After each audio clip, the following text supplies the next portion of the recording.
Welcome again guys to my channel. This is Janel Iranyo. At sa video kong ito, ituturo ko po sa inyo kung paano po tayo kumuha ng Digital TIN ID sa BIR Online.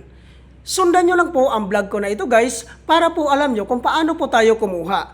Ang una-una po natin gagawin guys ay kailangan lang po nating pumunta sa browser po natin na Google Chrome.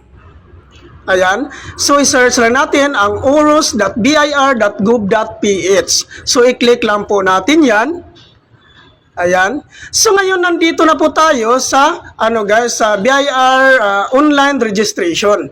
Ang gagawin lang po natin dito guys ay kailangan lang po natin mag-create ng account sa Oros. So, ngayon i-click po natin itong nasa taas guys, yung new registration. So ngayon makita po natin sa baba ang as an individual. Click po natin yan. So yan. So ngayon dito makikita natin sa bandang pinakaibaba guys. Yung naka-highlight na blue guys, yun yung create an account. So syempre gagawa pa lang po tayo ng account sa Oros guys. So i-click lang po natin yan ang create an account.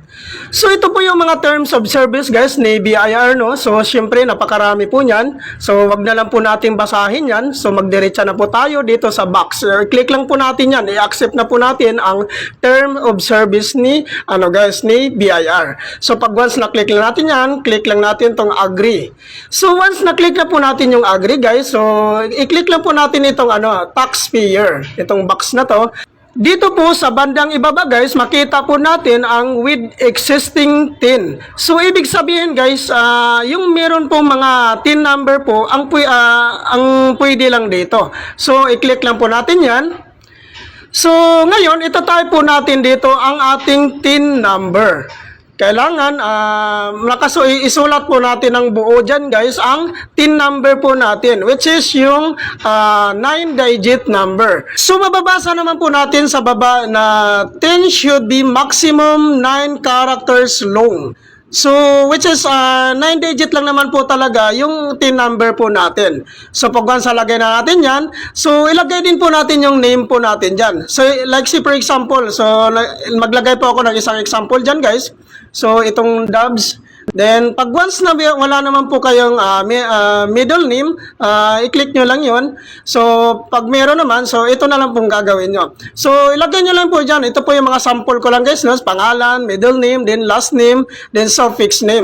Sa suffix names po guys, ito po yung mga sample. So pumili lang po kayo dyan kung alin dyan kayo na papabilang. So pag wala naman po kayong suffix name, i-click nyo lang po yung NA. Then click OK.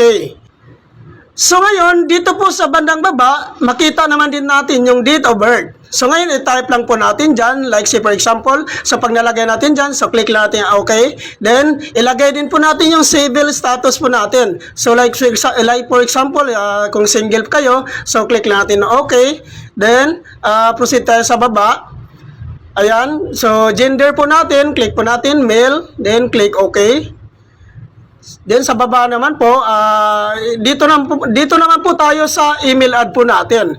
So, make it sure guys, yung ilalagay po natin dito na email ad ay kailangan yung active email nyo po ang ilalagay dito. Dahil dito po, nagno-notify si BIR po sa atin. So, i-type nyo lang dyan ang active email address po natin. So, pag once nagawa nyo na yan, so,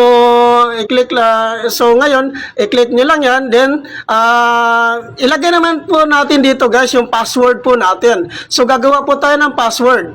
So after natin pag once nakagawa na po tayo ng password dito, so kailangan guys ang ilalagay po natin na password dito guys ay yung strong password po.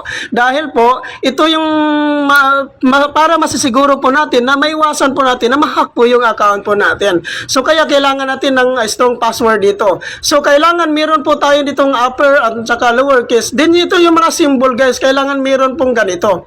So pag once na wala pong ganyan, hindi po magsa-success ang inyong password.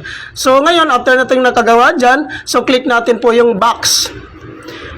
Tayo dito sa registration natin. So pag once na update na, click natin na register. Then ito po yung nakasulat dito. We sent an email with a link to verify. So ngayon guys, i-check nyo lang yung email nyo dahil po mag-i-email po si BIR. Kagaya po nito guys. So kailangan po i-click po natin ito guys, yung ano guys, para ma-verify po yung ginawa po nating account sa Oros guys. So ngayon, pag once na click nyo na po yan, so ito po yung nakalagay.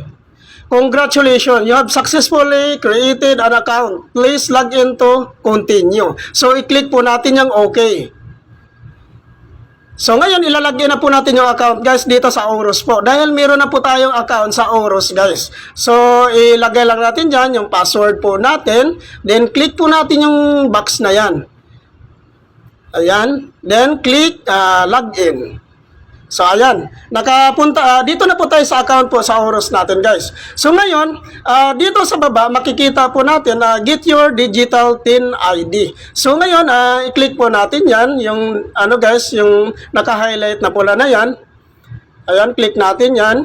Kasi guys, para po mapunta na po tayo sa ano guys, sa terms of agreement naman dito sa ano guys, sa digital ID. So click po natin yung ano, naka-verify, naka-highlight na blue. Then ito po yung ano guys, ito po yung ano ID po natin guys. Add photo lang po natin lang po tayo dito. Ayan. Pag once na kapag ano guys, na-click na po natin yung add photo na yan, kailangan guys sundin po natin yung mga requirements dito na hinihingi guys dito sa digital TIN ID po natin. Para po mag-success po yung application po natin. Kasi dito po kasi yung mga hina-highlight ko dyan, make it sure guys na tama po yung pagkakagawa po natin. Dahil medyo sensitive nga lang yung system talaga ni BIR sa Oros. So kailangan kung ano po yung mga sinasabi dyan, susundin nyo lang po natin para po magiging successful po yung ano po natin, yung registration po natin sa ating TIN ID guys. Sana po guys gawin po natin kung ano po yung hinihingi dyan na mga requirements ni ano ni BIR po. Minsan kasi guys kaya po hindi nagsasucess yung application natin dahil po hindi po nasusunod yung gusto ni BIR na gagawin po natin. So after po once na nagawa na po natin yan, yung mga pinapagawa ni BIR, so madali na lang po yung pag-submit natin dito at ma-proceed kaagad tayo sa another step po ng ano guys, ng pag-ano natin sa digital TIN po natin. So click na lang po natin yung proceed pag once after natin ano. So ito na po yung ID natin. Ayan. So ngayon, click na lang po natin yung ano guys, create digital TIN. Then, click natin yung dito sa bandang itaas. Makikita po natin sa bandang left side guys, ito po yung ano guys, nag-agree po tayo sa ano ni BIR. So, click po natin yung box na yan. Then, click confirm. So, ayan. So, ito na po yun. Ito na po yung pinaka-ID natin. So, once na ano guys, ito po yun, take a service. So, mag-skip na lang po tayo dyan dahil hindi naman po yan masyadong importante. So, ngayon, balik po tayo dito ulit sa, ano, sa account po natin. I-click po natin ulit itong ano, itong nakalagay, get your digital TIN ID. Ayan. Then, view your digital TIN ID. So, balik tayo ha. So, ayan. So, ito yung mga terms of service ni, ano guys, digital TIN ID po natin. Then, click natin to, view your digital TIN ID. So, ayan. Ito na nga po yung ID po natin. So, kailangan lang po nating, ano guys, download digital ID. So, mag-agree lang po tayo. So, yun na po yun guys. Ganun lang po kadali po yung kumuha ng digital TIN ID. So, pag na-download niya, so okay na po yun. Thank you for watching.